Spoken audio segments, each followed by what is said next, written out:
the low coolant water sensor light that comes out on the dashboard.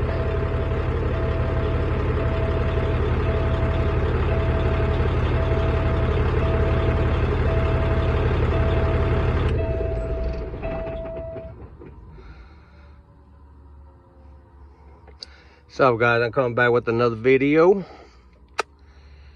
I am not a diesel mechanic. Just want you to understand that. I have knowledge in it for the last 26 years though. So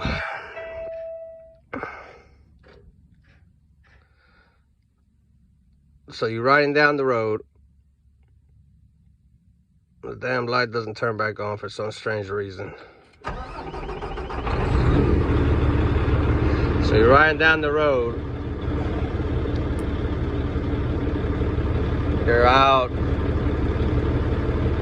500 miles away from home, and that light comes on right there. And you're riding, and your truck turns off. Damn, that's a sucky feeling. Being stranded out in the middle of nowhere like that. Believe me, I know. So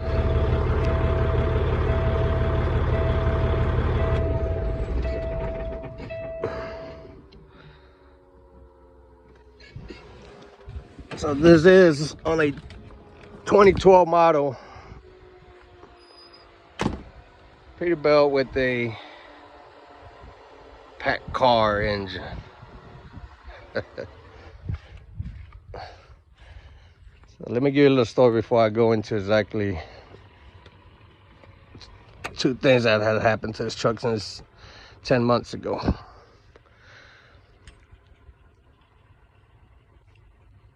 On one of the occasions, let's see if I can get this. Here's the plug where it plugs into the sensor. Okay. This plug was bad. This plug was bad on the connection where it connects here to the sensor. It was here somewhere. So I bought this plug here at the Peterbilt dealer out in West Texas. It's about $50–60. So I end up cutting 6 inches from this point all the way back over here. Measure 6 inches, and I end up cutting it. And then I end up reconnecting the wires to where they go. Let me remind you that these shrimp wraps, they do come with it if you happen to find that this is your problem. So all you have to do is just cut your wires and press them on, and with the lighter it'll shrimp wrap it. Okay, so that was one issue with it. We bought this part, truck ran like a charm, went all the way up into New Mexico, came back, ran for the next 9 months, no issues. Until here recent. So now, good thing we're working locally.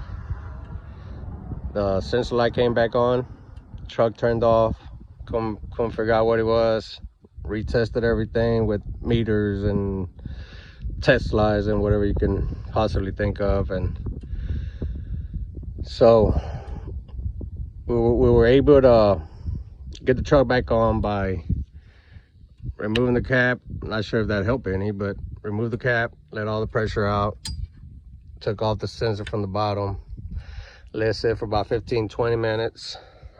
If I'm not mistaken, it could have been 30 minutes. Turn everything off, replugged everything back on, re-put the cap back on, truck turned back on. We went and did a load, no issues. Came back to pick up another load.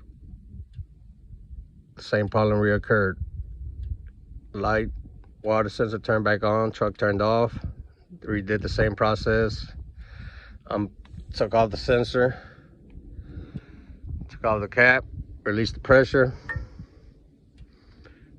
waited for a while, plugged everything back on, turned the key back on, truck turned on, so we brought it home. So now, since then, we have bought a water reservoir.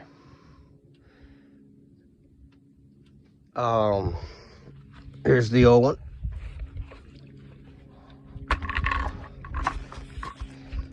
I did find out that there is a float or a magnetic float that goes in there, which I'm not really sure if you can see around where the sensor goes in. I can see it with my bare eyes, but I'm not sure if you can see it on video. But if I turn it over with the naked eye, you can see that float jumps to the top, bring it back down. Now I can see it, comes back down. There it goes. Okay. Now,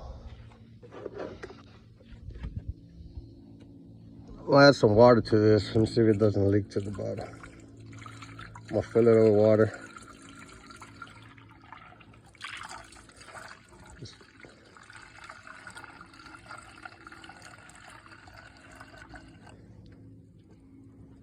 Oh, okay, I thought we were leaking.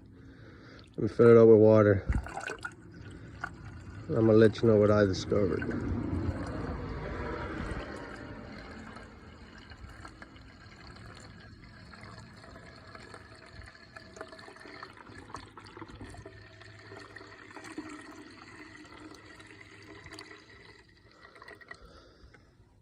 So I go out to Peterbilt.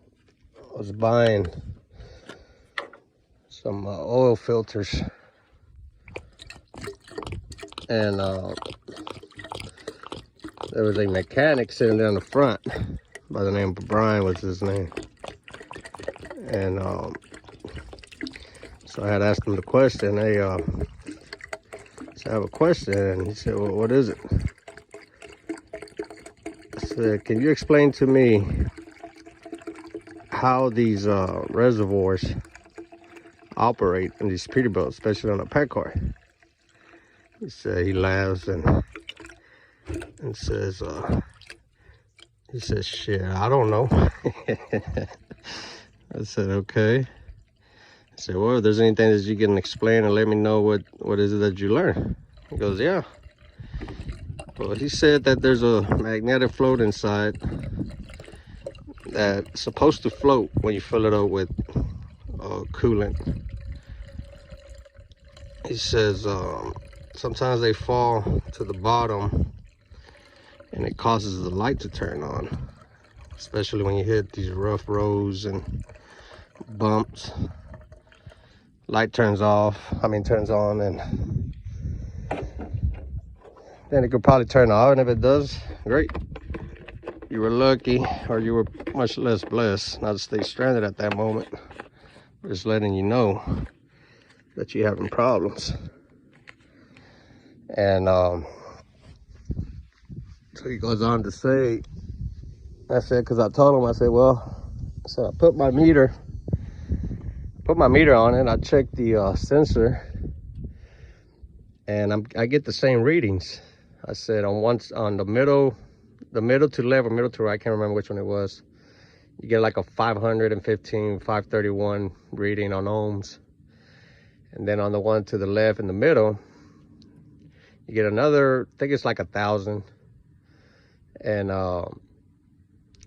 so when you put the sensor inside the reservoir, as you're putting it in and you're looking at your meter, you'll see that your ohms, they'll drop from 1,000 all the way to about 118, 130, give or take. the only thing that I can think is that is letting you know that it's receiving some type of magnetic that's inside the reservoir. So he said, I said, well, how do y'all test them? He says, well, he said, we have an old reservoir that we know that is in good condition. He said, what we do, he said, we plug it up to the sensor in the truck, and all we do is just flip it upside down. And if it turns off, the light turns off inside, then we know that it's the reservoir. I said, okay. I said, all right. So anyways, I bought this reservoir from Amazon, $105. No reviews, no nothing. I don't give a shit. I work local anyways. So I just given it a try, see how that, I mean, it's been on for the last 2,500 miles. I haven't had no issues with it. I just kept my original cap on top. But either way, let's get back to what sensor problem. So now I filled it up with water. As long as it has enough water in here to lift up the float, it should go up. So let's go to this. Then remind me again. I don't know if y'all can really see it, but there's a float around where the sensor goes in. So with my naked eye, I'm gonna flip it over.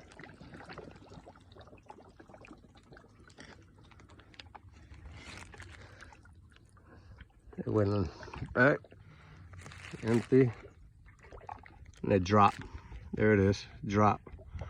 Go back up, went back up, flip it back down, and it dropped again. Now here's the problem. It drops, and it stays drop. So it's not even floating, it stays drop. But you can't really see it. See, I flip it over, goes back to the top. I'll flip it back.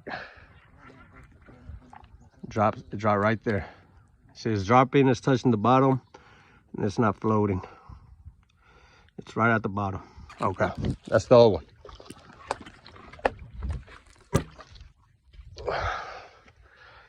Now let's go to this new one.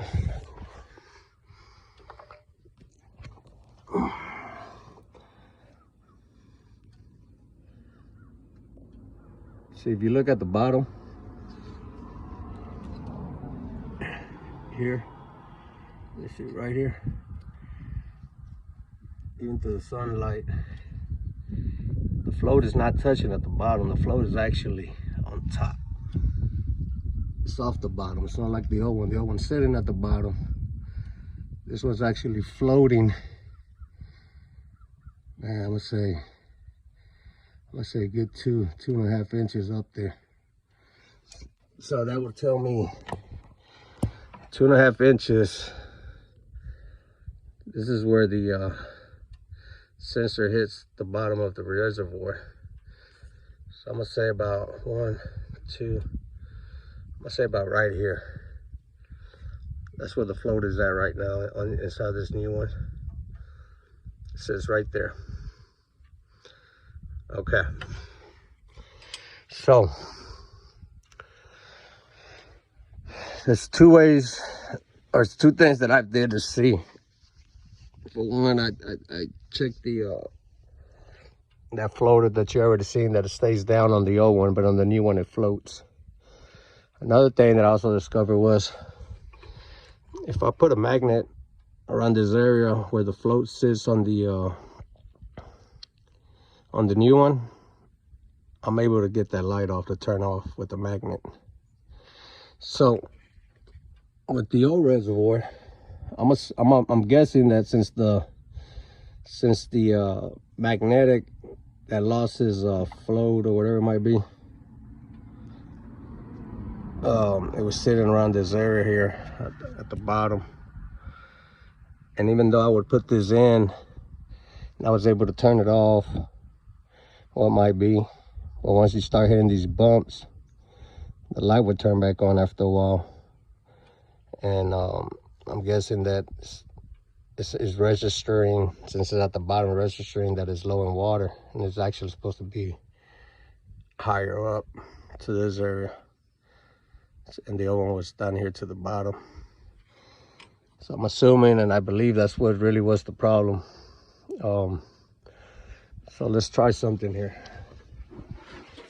I'm gonna turn this truck back on to see if I can get that light to come back on. I'm gonna put a magnet on it. Let's see if we can get this light to turn off.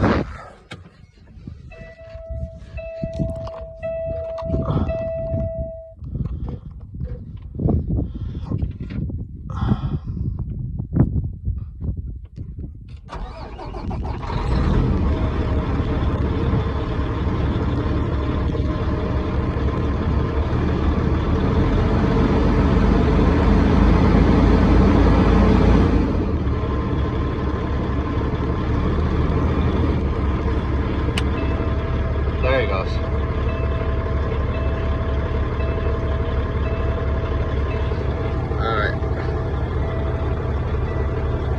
All right. Let's try to see if we can get that magnet on there. See if we can get this light to turn off.